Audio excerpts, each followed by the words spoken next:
Lucia, I love this question, but it's brutal, right? Because you said, if you could recommend only one book, if I only have the time to read one book, what book would you recommend?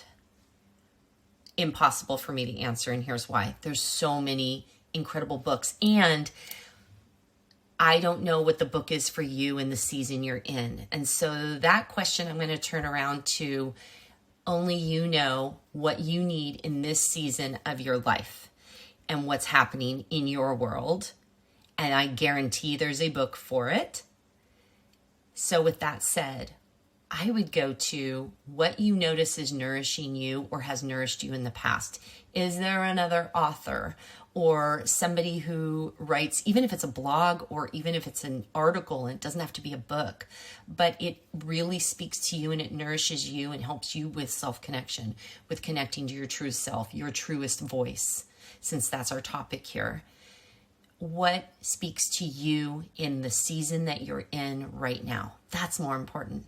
And then go look up the people, for example, let me give you an example. Martha Beck. I really love her writing.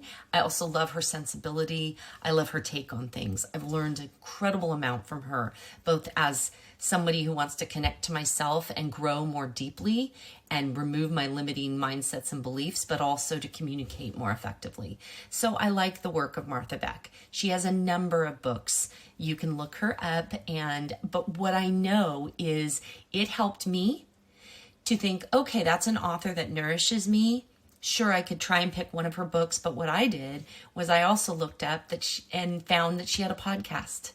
And though I can't always sit down with all of her books all the time just doesn't allow me. If I could read 2 books a day, I would. I just don't have that kind of time.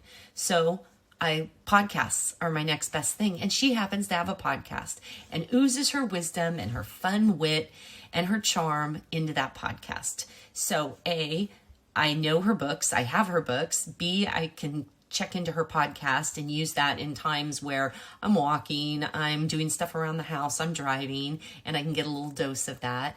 And or I've also downloaded her books plenty of times on my Audible. You might have Audible, you might have Kindle, you might have another way that you can download books and listen to them or read them a different way. If that's what helps you fit in to that busy life, when you say, if I could only read one book, what would it be?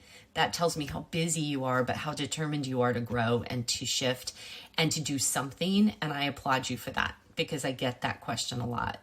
No, I don't get that question a lot. That's the first time I've ever heard it, but I really get your question. That's the better way to put it.